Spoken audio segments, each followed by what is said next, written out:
caminando mientras llega el día en que Cristo venga para levantar a su pueblo amado, al que ha salvado, al que ha redimido con su santa sangre. Hola, hola, muy pero muy buenos días para todos ustedes. Bienvenidos en esta mañana de lunes a su devocional desde aquí, desde la ciudad de Florencia, Caquetá, Colombia.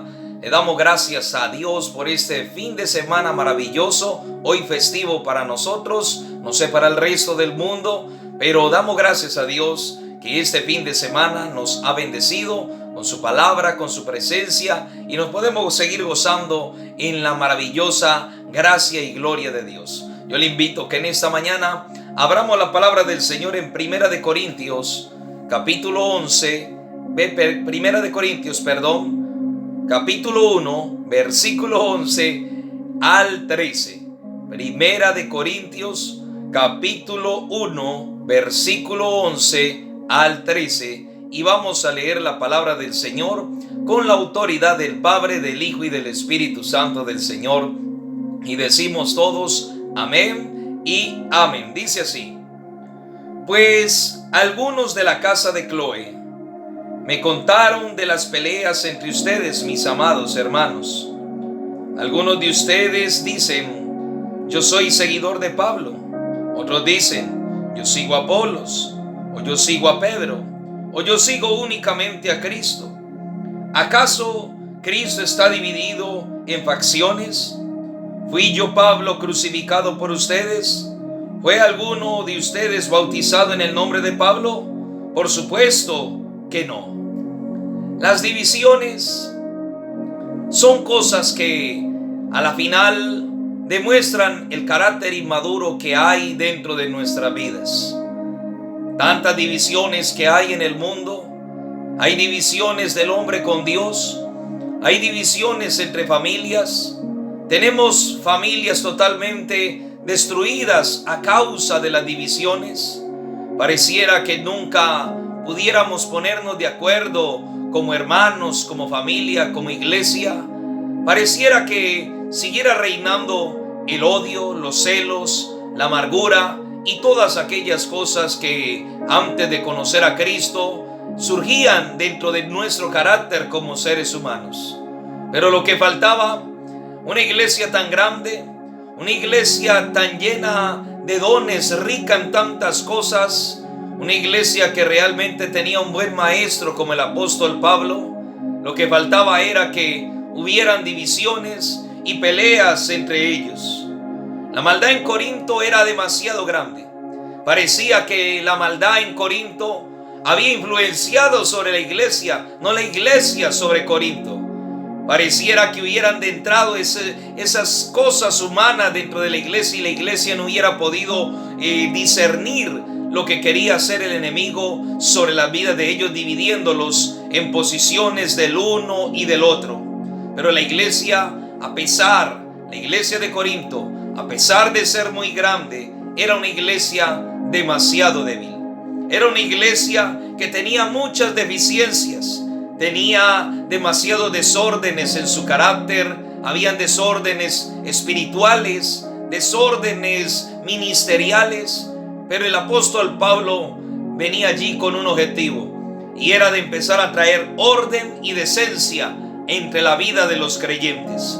Y el primer error que empezó a mirar el apóstol Pablo en la iglesia de Corinto fue que empezó a vivir la iglesia en divisiones. Y fue la de la división. Habían gustos entre quienes les gustaba la predicación, la enseñanza o el consejo de Pablo. Pero también habían otros que estaban divididos de Pablo y les gustaba Apolos. Y otros estaban tan divididos de Pablo y de Apolos que les gustaba Cefas. Y en últimas había otros que decían, no me gustan ninguno de los tres, me gusta Cristo. Pues a la final estas cosas surgen a diario en la vida cotidiana. Hay gente que le gusta un cantante, hay gente que le gusta este otro cantante, pueden ser del mismo género, pero les gusta, tienen posiciones diferentes. Aquí el problema no son los gustos, no son lo que nosotros, digámoslo, nos gusta personalmente, porque al final tú y yo pensamos de manera diferente. Aquí lo que se está hablando es que ¿por qué no se ha permanecido la unidad entre ustedes? ¿Por qué no ha surgido el carácter maduro, fuerte que tiene que haber entre ustedes como hijos de Dios, para que superen todas esas divisiones, y puedan verdaderamente exaltar y glorificar el nombre de Cristo? Amados queridos, esta iglesia y muchos creyentes se les había olvidado el mensaje de Cristo, que Cristo siempre oró y le enseñó a sus discípulos que la unidad los llevaría al éxito.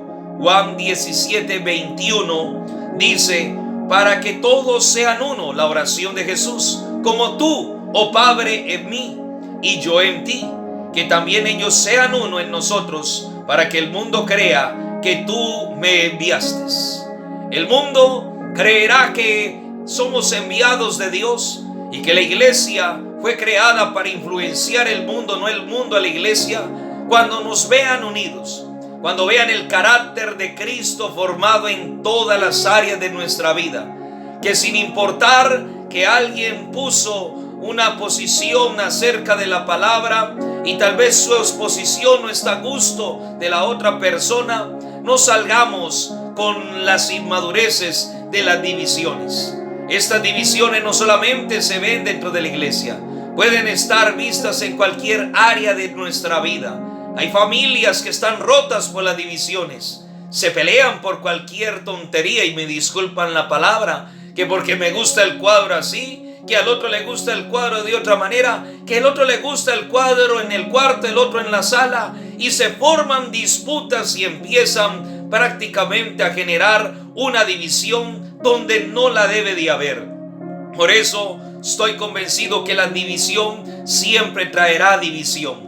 En el reino de los cielos, Satanás, Lucifer, aquel ángel, trajo división, trajo destrucción. Y todo lo que nosotros podemos leer en el Antiguo Testamento, cuando el pueblo de Dios se rebeló contra Moisés, creyendo que se rebelaban contra él, dividieron sus posiciones, los dividieron, y lo que terminó pasando es que estas divisiones a gran parte de las personas los divide del cuerpo de Cristo y sobre todo de la presencia de Dios. La división trae destrucción. Marcos 3, 24 y 25 dice: si un reino está dividido contra sí mismo, tal reino no puede permanecer.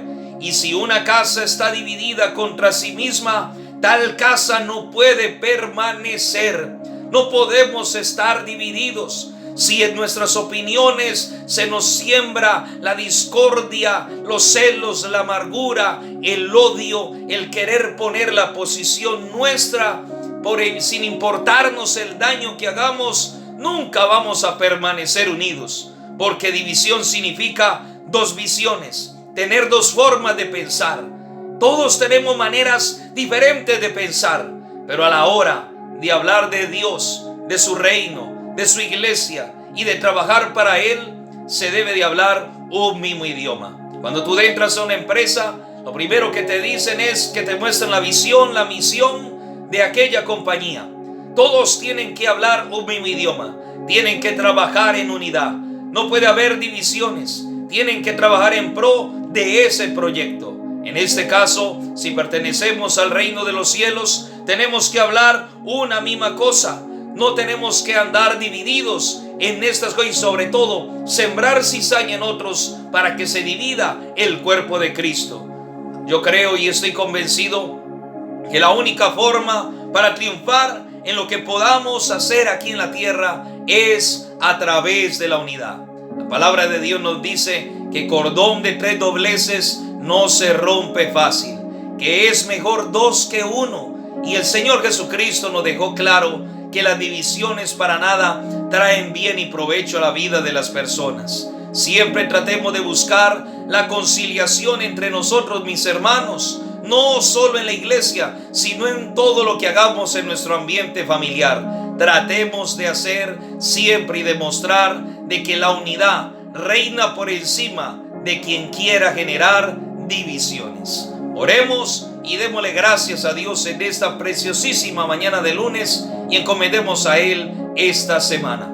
Padre, te damos gracias, te bendecimos, maravilloso Jesús. Padre, tú quieres que seamos uno como tú fuiste con el Padre. Tú quieres que seamos uno, Señor. Señor, que se quiten las divisiones en hogares, familias e iglesias, ministerios. Señor, que nuestras posiciones no se pongan por encima de los valores del reino. Que hoy andemos en unidad y que tengamos un espíritu de reconciliación, de amor y de unidad, en el nombre de Jesús. Amén y amén. Amados hermanos, Dios les bendiga. Feliz lunes, inicio de semana para todos ustedes. Dios les bendiga.